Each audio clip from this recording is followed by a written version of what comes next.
Let's go ahead and get started. Just like to welcome everybody to this first workshop that I'm putting on. It is an experiment, so it's a trial. That's why it's free. The whole goal of this is just to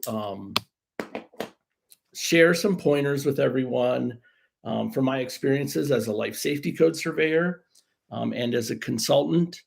Um, because ASCs, let's face it, are a little bit different.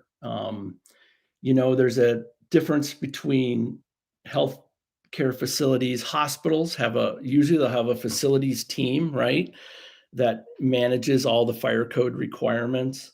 And when I see that, I do see the difference when I go out and do surveys. I am an active surveyor.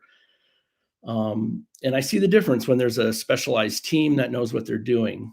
ASCs, unfortunately, it's more challenging, right? Because most of you all come from the healthcare world, probably a nursing background, and you're trained in medical care, but you have no idea what's going on with the life safety code through no fault of your own.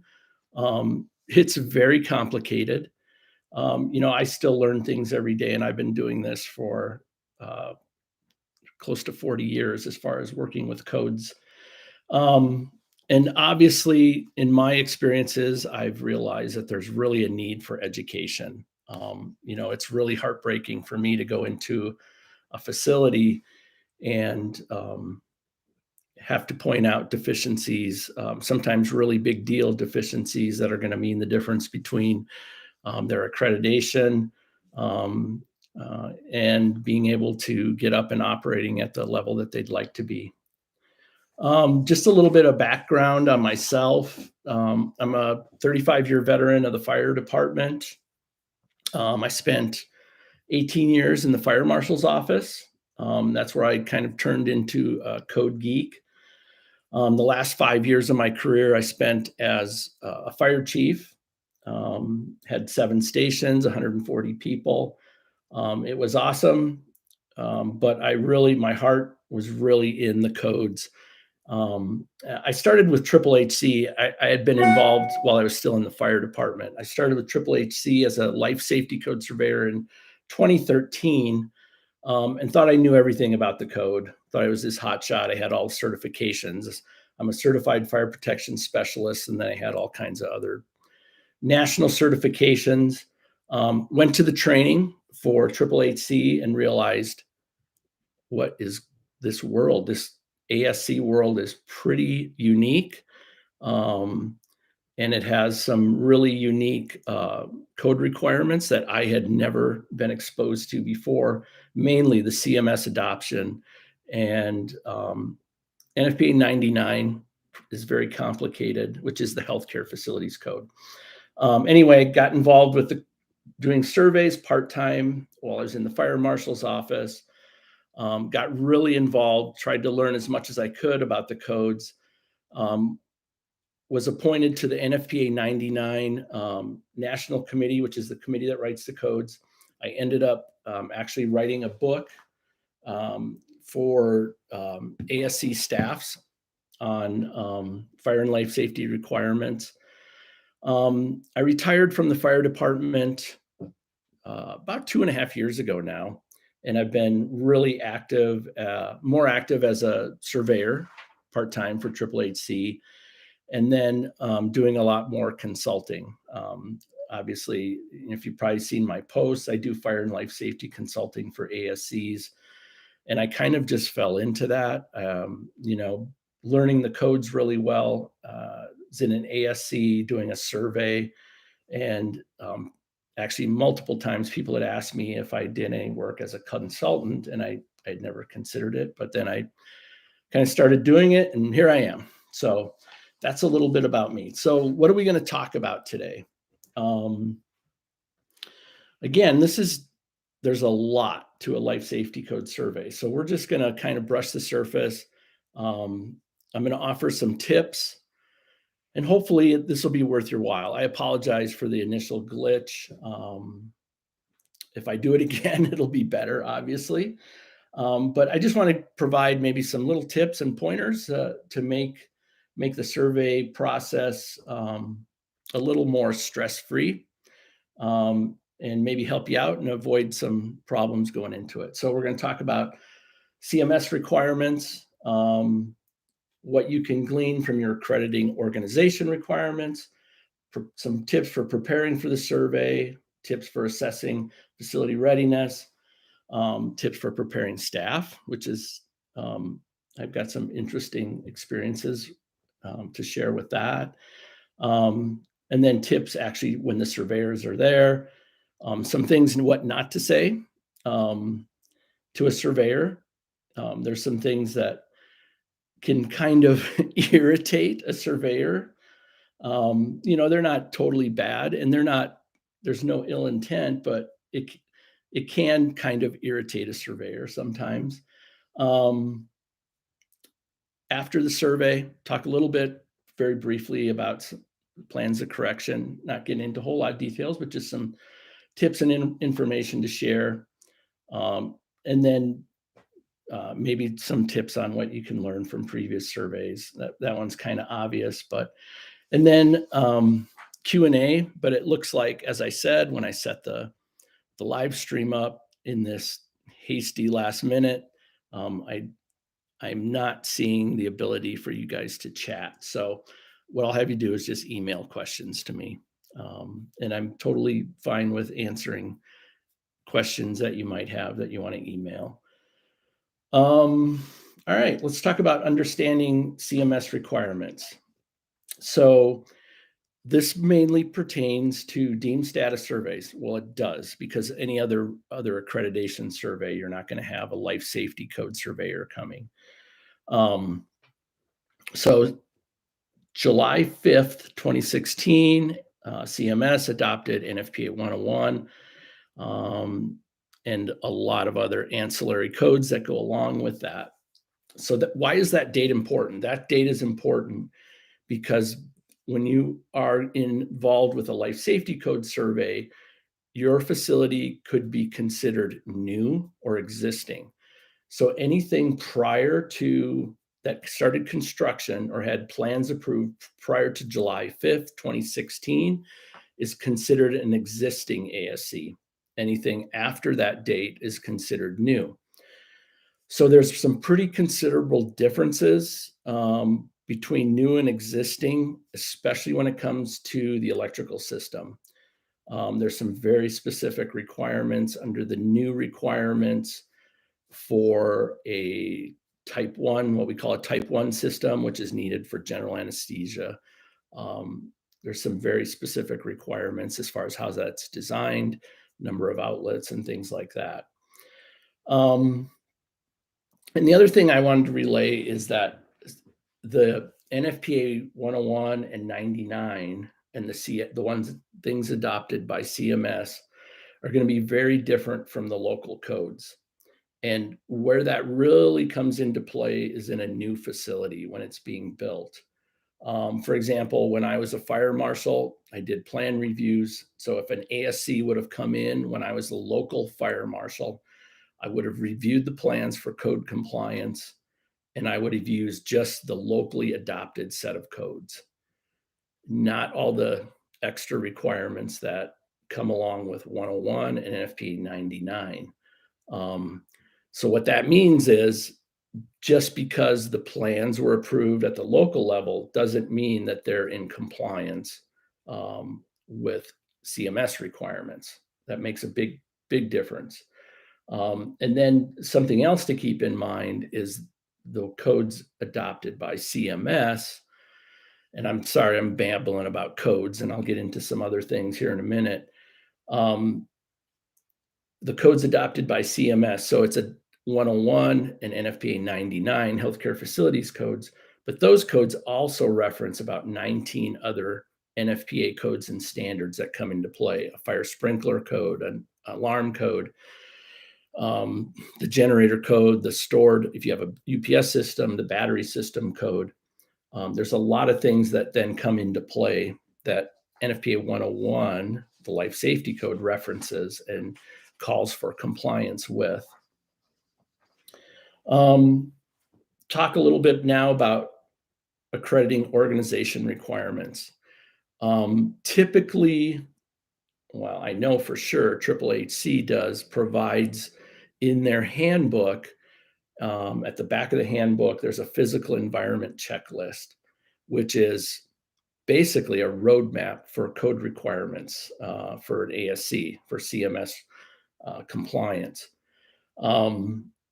So I always encourage people to get the handbook. And if they have some questions, and I understand it can be very complicated if you don't understand codes and ordinances, but at least it is there as a reference to you or your facilities person, or maybe even an architect, um, to look at and have. And I always say to people, look at that because they're giving you the answers to the test.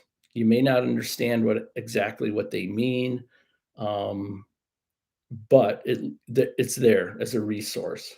So you don't have to get the code book itself. A lot of people do. I've been on many facilities where they'll have a copy of the codes, and I ask them if they read it and understand it, and they say, well, not really, but if we have to look something up, we try. So anyway, refer to your accrediting organization standards. They do provide resources for you. All right, let's talk a little bit about, we'll get into preparing for the survey. One of the most common challenges for organizations that I've experienced as both a surveyor and a consultant is incomplete or missing, disorganized documentation.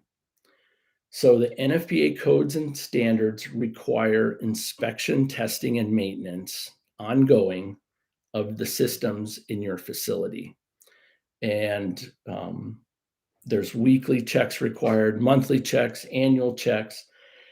And in my experience, this is a huge gap in administration of ASCs. Because several reasons. It's a lot of stuff that people just don't understand, and it can be a burden.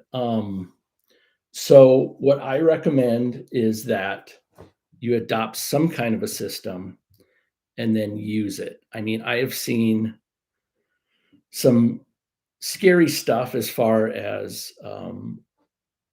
a surveyor being handed clipboards with just random sign-off sheets, nothing organized, missing records, missing annual checks. And so that I can't emphasize enough that you have a systematic approach. I know a lot of organizations right now are going to the software, and there's some really cool stuff out there software-wise. Honestly, I'm seeing even problems with the software because either they're not, again, they're even with the reminders and everything, it's not getting done. And I've seen some really interesting things of checks that are being done on systems that aren't even there in the facility. I was at a facility recently that was using a software system, and one of the checkoffs on their system was a fire pump, which is, I'm not going to get into the details, but it's pretty rare for an ASC to have a fire pump. It's usually a high-rise building, a very large building. A hospital typically will have them. But what it does is it boosts the pressure of the fire sprinklers. But they had in their documentation that they were checking their fire pump every month. So I was able to inform them that they didn't have a fire pump, and it's a little bit embarrassing on their part. And it really dissolves the credibility of the rest of the checks when they're checking something that really isn't actually there. So the software, like I said, the software is great. Some people use binders or notebooks. I'm actually developing a notebook with checklists, and I know it's old school, but man, it's so nice for a surveyor to come in and be able to hand them just one notebook. You don't need a login or passwords for the software, hunting around on somebody's computer for invoices, for annual checks. if you can have it all in one place. Like I said, I'm developing a notebook that I'll be marketing in the near future, if anybody's interested in that. Just as a resource, because it's kind of makes me crazy that it's in such a disarray when I go in as a consultant or even as a surveyor is when I see it the most often. So get a system and stick with it. Whatever works for you. If the software works, if a binder works with calendar reminders. So anyway, important. All the checks need to be done. The annuals need to be done. And it can cause you big problems in a survey if you don't have that. Just like to talk a little bit now about actually assessing your facility for readiness. I mean, there's things you can do. I recommend a mock survey and actually you or somebody getting into all the areas and actually looking at things. I don't know how many times I've been doing a survey and they let me into an electrical room or a fire riser room and there's stuff piled on it and the comment typically is, oh wow, I haven't been in here in months or years. I didn't realize it was like that. And they could have prevented a deficiency from one of the requirements to have access to electrical panels or fire risers, whatever the case may be. The value of a mock survey is just, it's very high, and it will eliminate, or it can eliminate a lot of deficiencies. Even looking at your firewalls. I get it. It's a pain to get up there on the ladder and look. I typically, before I look, I'll ask people, how are your firewalls? Are they in good condition? Any openings or penetrate? Oh, they're great. They're awesome. Well, get up there and, there's new Cat5 cable, an IT, new software, computer system's been installed, or holes are knocked in there, and there's openings, penetrations, gaps. Look at it or have somebody look at it. That's something I do as well, is I do mock surveys for facilities and can help eliminate a lot of those deficiencies. And I hear a lot of the things I hear. One of the things I hear is, well, we had a past survey and nothing was found. So it's no guarantee that another surveyor isn't going to find a problem. I've seen many facilities that have had past accreditation or accredited by another agency. A different agency comes in and finds many deficiencies. A lot of it just depends on the surveyor. It could depend on the accrediting organization. Obviously, the surveyor's background is going to make a huge difference. So again, mock survey, whether it's you, a facilities person in your organization, it's really good though to have somebody from the outside, because we tend to, and I say people tend to, if they see something repeatedly, it just becomes part of the scenery, and it's okay. And you don't look at it with a critical eye. So have somebody else come in and look at it. And sometimes accrediting agencies will provide a checklist. Like I said, the HHC is a physical environment checklist. Again, it's all code references, and it could be very daunting for somebody without a code background to actually go through it, or a construction background. So anyway, moving along.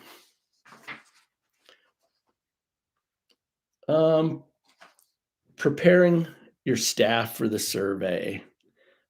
I think this is really, really important, because what it is when a survey team comes into your organization is we can tell how seriously surveys are taken by that organization. let me give you some examples of what I'm talking about. Show up to do a survey, walk in with a badge, typically 2 surveyors, when I'm doing it with Triple HC. Receptionist greets you. Hi, we're from Triple HC. We're here to do your accreditation survey. Glazed over. Okay. Well, we're really busy today, so I don't know if I don't think we have time for that. You can tell that they think we're maybe trying to sell them something. So it's really, really important that your staff know what whatever your accrediting agency may be, what that is and what it means, that it's a big deal. I've had long waits. We've waited for, we have a contact name. And again, they think we're selling something. So they wait about 15 minutes before they even call back and tell the administrator, whoever it may be, that we're there. Not good. And when you know when your survey window is, make sure that whoever is going to be intimately involved with that survey is readily available. Don't know how many times I've been to surveys where, we need to call Betty or Peggy or whoever the case may be. She's on her way. Okay. I've learned to ask, and she'll be here soon. Okay. I've learned to ask where they're coming from and how long it'll be. If you're in LA, I've been in LA before and asked, and they're coming from Bakersfield. Okay. How about we get started? Oh, okay. I don't know if I can let you in. Let me call them. So again, just to reinforce the point, talk to your staff, explain to them what your accreditation is, what it means, everybody on your staff. And I hate to say it, but it's probably the most important people are to let know, or some of the most important are the greeters at the front desk. So that's something that will be helpful and help kind of smooth that introduction to the surveyors to your organization. All right, just some tips for during the survey. If you've been through it before, you probably already know most of this, but I'm just going to reiterate it. Provide a tour. And then the life safety surveyor is going to need access to lots of different things. It's actually can get a little bit tenuous with both a clinical surveyor and a life safety code surveyor there at the same time, because sometimes both of them can be very demanding, and you can feel like you're being pulled in a lot of different directions. So if you kind of plan this out prior to the survey, maybe have one of your other staff members can maybe take the life safety code surveyor around if you're comfortable with that. Make sure you have keys and they all work. Don't know how many times I've been on life safety surveys and we spend lots of time chasing keys down. And when they find a key, it's not the right key. And we haven't been in here in months and we never go in here. And it's like, okay, who's doing the checks on this if you haven't been in here and nobody goes in here? So anyway, make sure you have keys that work. Make sure that you provide access to the fire riser, generator if you have one, med gas room, all of the things that are associated with that life safety survey. Ladders. I have had some very interesting experiences with ladders. So during the life safety survey, typically the surveyor will want to look above if you have a drop ceiling in your facility, ceiling tiles, the life safety surveyor will want to pop open those tiles and look at some things. One of the things they'll look at is fire and smoke barriers to make sure the wall extends all the way to the ceiling, make sure there's no penetrations in it. Other thing they will probably look at is the med gas piping above the ceiling to make sure it's got the appropriate labeling on it as required by code. I've had some interesting ladders. Some of them probably should have been in a museum. Very shaky, scary stuff. Some facilities haven't have had to run out and purchase a ladder. Um, I've stood on exam tables. I've done things probably I shouldn't have in the eyes of any safety person.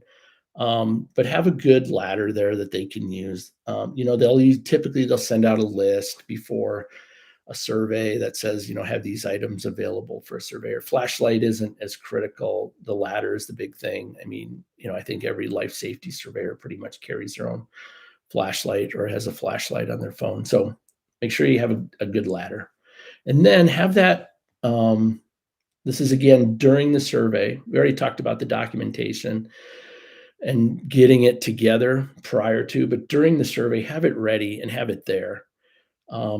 Many times they won't have documentation from the fire sprinkler annual inspection or the fire alarm annual inspection or the generator annual maintenance. And then they have to call the vendor, have them send a copy.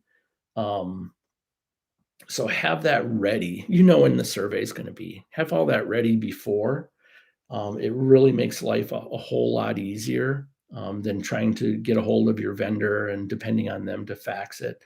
And the code technically does require you to have that on site. So if a surveyor really wanted to get technical and sticky about the requirement, they could potentially give you a deficiency for not having that documentation on site.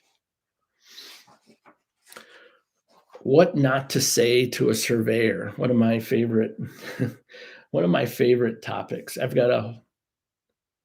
think I've probably heard everything. I thought I have. I was on a survey not too long ago. I had a new thing, but so again, just to help things go smoothly. And I'm pretty easygoing as a surveyor. Honestly, I'm pretty easygoing, and I'm pretty patient with people as far as what things that they might say. But I've heard of stories of some other life safety code surveyors really getting set off by certain things. So one of the things that we hear all the time is it's always been like that. So that's kind of like the old question of, there used to be a joke or something. It's like, when did you stop beating your spouse? So basically what you're saying is, okay, so you've had this deficiency for years. So there's a lot of reasons why maybe it hasn't been pointed out. Maybe the surveyor didn't notice it. Maybe every surveyor is going to have a little bit different background, and they have kind of their areas of specialization. So every surveyor is kind of looking for a little bit different things, honestly. I mean, there's a whole list, but some really focus on things more than the other. So just because something has been in existence and you've had accreditation and you've had Medicare certification, if another surveyor comes in for a renewal, just because it's been that way, it doesn't give you a free pass. So just an FYI.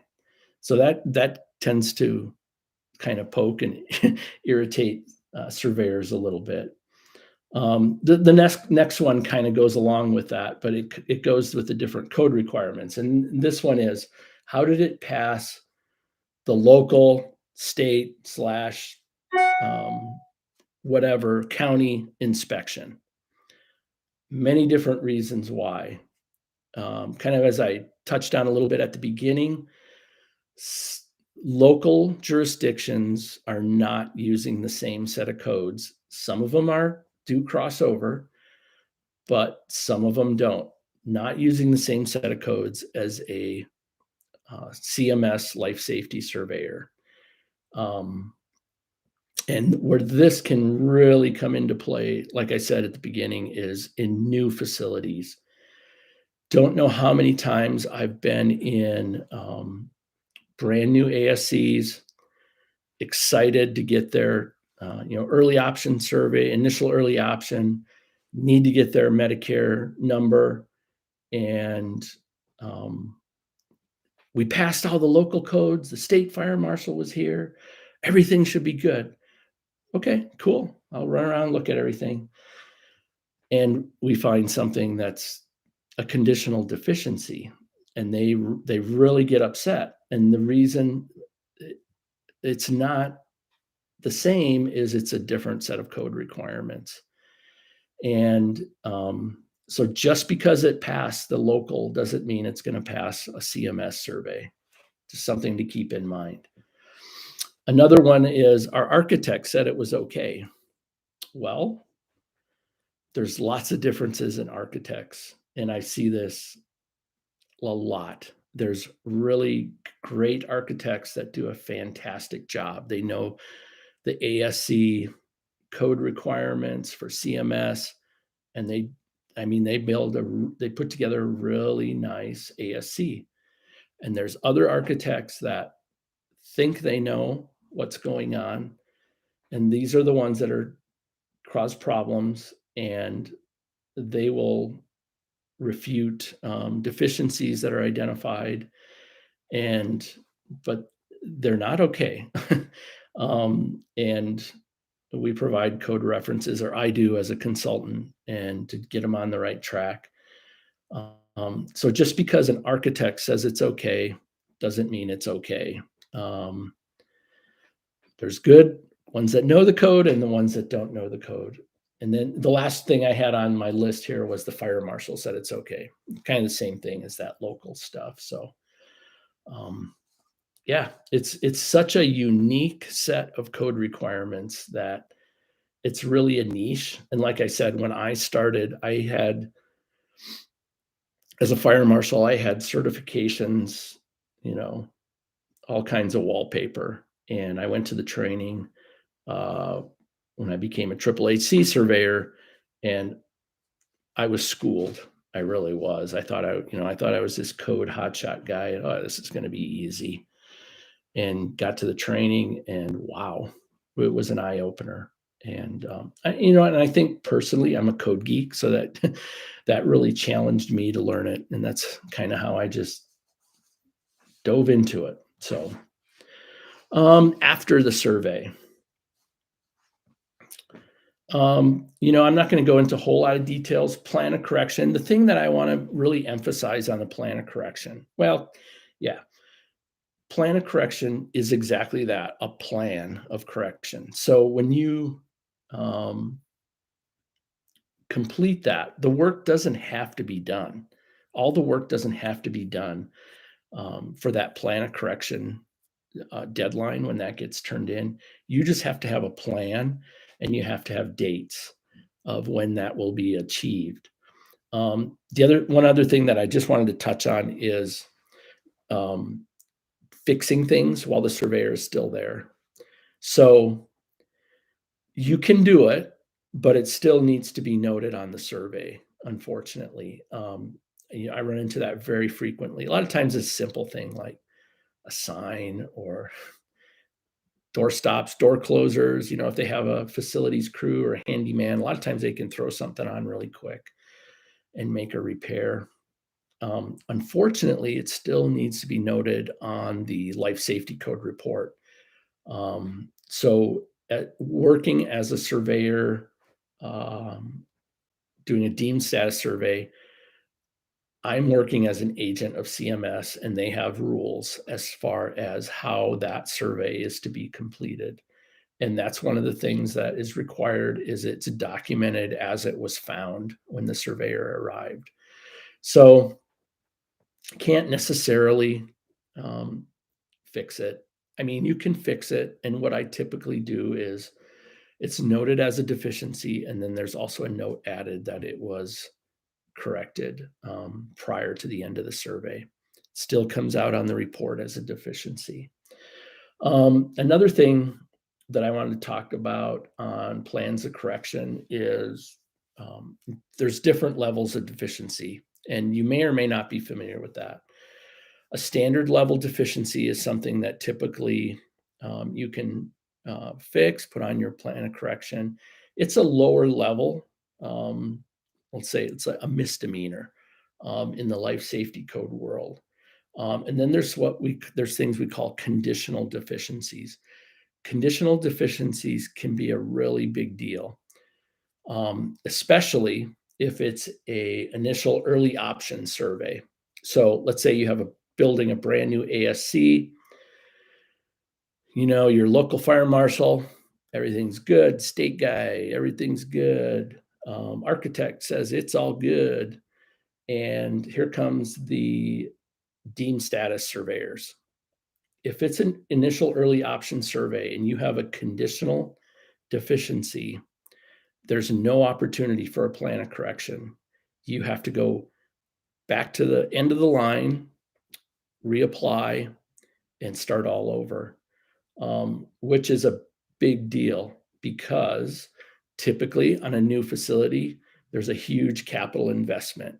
So there's a lot of capital sitting there, and the organization, the management company, the investors, they want to see cash flow coming back, and you have a timeline when you think you're going to have cash flow coming back. But if there's a conditional deficiency, it's not going to happen. Basically, you have to reapply, wait again, and then wait for another survey.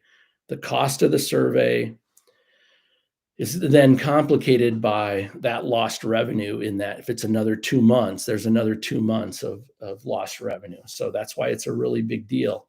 It's important to have a compliant new facility when you go for your first survey. I've seen that quite frequently. Unfortunately, I've seen it in big organizations, like really big organizations that should know better and have people that would know, but it gets missed. And then I've seen it, in small what I call mom and pop ASCs. And so this is why, and this is, I guess, an ad for me. It's really important to do a mock survey, especially on a new facility. And that's something that I've done actually many times and been able to find things that would have really tripped up the process. So it's really important to do that. I think it's the value is there of what, of eliminating that potential financial disaster, because we're talking potentially hundreds of thousands of dollars of lost revenue, depending on the size of the facility. So anyway, so this is where I would have done questions. And I have a kind of a plan B, and I'm just going to go into that. So if you have questions, please email them to me. Again, I'm more than happy to try to answer them as best I can. I may or may not be able to do that. So I'm going to go through,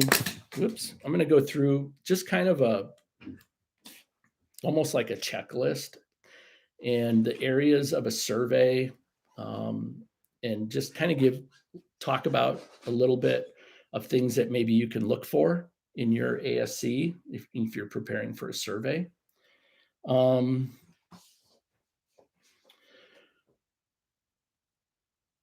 General construction, typically that's not something that you can fix, because we're looking at occupancies and different things in the building and building construction. What does come under that, though, is fire sprinklers. Make sure you're up on all your annual inspections and tests for your fire sprinkler system. Make sure that fire riser is accessible. Means of egress, exiting. Make sure your exit signs are in place. The door swings freely. Again, I'm just going to touch on a couple things, because there's so much detail that when a life safety surveyor comes, that they're going to be looking for. Vertical openings. So if it's a multi-story building, there's certain requirements for fire doors at the stairwells and how those function. There's no storage in the stairwells. That's an easy one. That's something that you can check for to make sure that they're clear and easy to exit. And that's another thing I'd like to mention, that the exit path out of the building, when a life safety code surveyor does their survey, they're going to look not only at the exit door, but that pathway outside the building. So there are requirements for lighting out there to make sure that there's exterior lighting. And then that path of egress to make sure it's not obstructed between that door. And the code says the public way. So the parking lot or the street, there needs to be a clear path of egress. Hazardous areas, things like soiled utility rooms, janitor closets, storage rooms. Make sure if you have door closers, those doors are required to have closers. Door stops, one of my favorite things. Make sure you don't have any door stops in place before your survey. I always kind of laugh because when we show up to do a survey and we make that initial entry, sometimes there's like a 10, 15-minute delay before our person comes up to the front. And I've been a fire inspector a long time, so I know what's happening, and sometimes I hear it. I hear the doors slamming, the carts moving, everything, getting everything in shape. That's fine. That's cool. I live in the real world, so I know what's happening. But that's kind of, I'm happy for that, because what's really disheartening is when you go back and there's a door stop in a fire door. And it's one of those things where it's such a fixture that people are just used to it being that way, and nobody even realizes it's a problem. So again, that's another reason for an outside set of eyes to come into your facility. Anyway, so door stops are fun. Don't use them in fire doors. Medical gases, make sure you have your signage, you have your cylinders chained. There's lots of other requirements for med gas storage rooms and portable cylinders. Make sure that those are in racks. Electrical system, big deal. And, this is probably one of the areas that the most conditional deficiencies are identified in is electrical systems. I've been involved with 3 facilities in about the last 2 or 3 months that have gotten conditional deficiencies on electrical systems. One was an initial, and another one was an existing. But those are a huge deal to have the right electrical system for the level of anesthesia. That can get pretty complicated as far as what's required. And honestly, I think most accrediting organizations have really been getting more stringent with electrical systems. So make sure you have the right electrical system. Fire alarm pull stations is a big deal. Make sure you have pull stations in the right place. And I know most people that work in ASCs know where those are required. And this is interesting because this has happened multiple times to me in surveys. I've called out deficiencies on pull stations at exits, and the nursing staff there will say to me, I told them we needed some. I told them being administration or engineers or somebody, and they'll say they just wouldn't listen to me. I said, well, maybe they'll listen to you now. But that can also be a conditional deficiencies, is not having fire alarm pull stations either in the right place or enough of them. So that's something to check. And again, fire alarms, your annual inspection, testing, and maintenance, make sure you're up on that. Smoke and firewalls, again, seems easy, but that can be a conditional deficiency. I was involved with a recent case as a consultant with a facility that had a condition level on a firewall, and I was actually able to help them appeal it and get it overturned, which blew me away. Hardly ever had. I couldn't believe it happened, but I was able to find enough code references and show that it was still a deficiency, but not condition level. So There is an appeal process sometimes. So, and whenever you get a conditional, maybe. I've been on follow-up surveys and I've worked as a consultant, and sometimes things are called out. And honestly, this life safety surveyor, they're doing the best they can, but the code is very complicated, and sometimes there's other things that can come into play and may or may not be what would be considered condition level. So gets complicated. Portable fire extinguishers, make sure they're accessible. You're doing your checks on them. Yeah, elevators, vertical conveyors. Not a lot of facilities need or rely on those, but if your facility is on an upper floor and it's used to access your facility, make sure that the documentation is there for the elevator certification and inspection. That can vary from jurisdiction to jurisdiction. Smoking, just make sure you have no smoking signs. And then furnishings and decorations. The big one there is making sure you have labels on your privacy cubicle curtains. Either labels on them, or documentation that it meets NFPA 71 or 701 requirements for flame spread. So anyway, that's kind of a quick rundown. I don't want to run over the time. Like I said, I was intending to have you be able to send questions to me in the chat. But actually, let me pull up my email and see if I have any questions here.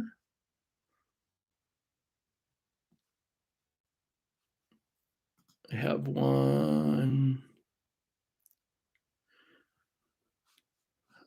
Somebody said Quad A has a separate life safety handbook. Good to know.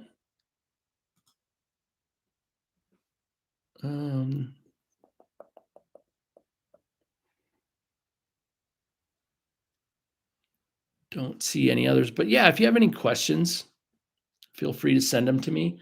Again, this is kind of my plug. I do consulting. I'll go out and I'll look at a mock survey. You can do mock surveys to help you get ready. If you get conditional deficiencies, I can help or try to help with that. There's a lot of timing issues with that, so that can get tricky, but I have done a lot of that, helping people with that. If nothing else, one facility had a conditional on their electrical, and they just had no clue really what they needed to have. Unfortunately, their quote electrical engineer that had designed the facility really didn't know what was needed, and it was kind of not good. It was basically a mess. So I was able to help them and guide them through that process. I do site assessments for potential new ASC sites, and provide a list of things that are going to be done or need to be done for a location to become an accredited ASC. The OBL to ASC conversions, kind of hot topic right now. I've done several of those. And basically that's the same as site assessment. Go out, look at it, and provide them with a list. Actually, I looked at one facility that was just a no-go. It was going to cost way too much money, be too large of an investment for them to try to create an ASC in that location. I work with architects, have been involved in many projects. I've got 3 or 4 going right now, and just another set of eyes for the architect to review the plans to make sure that there aren't going to be any glitches once the building's built. And then as the building's being built, one of the services I provide is go out and look at those and making sure things are progressing like they need to be. It's crazy.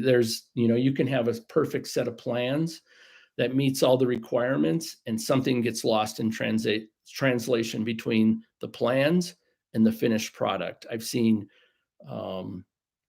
med gas valves in the wrong place. In the plans, they were correct. I've seen generator enunciators in the wrong place, which were located correctly on the plans. Just whatever happens with the contractors, they decide either they know better or they're going to take a shortcut. So I go out and do verification as sites are being built to make sure everything's on track, and kind of act as the owner's advocate to ensure that it's going to get through the accreditation and deemed status process. So anyway, that's my spiel. Again, if you have questions, please send them. And with that, I will say goodbye, and maybe we'll do another one of these in the future. And I promise it will be better. Thanks.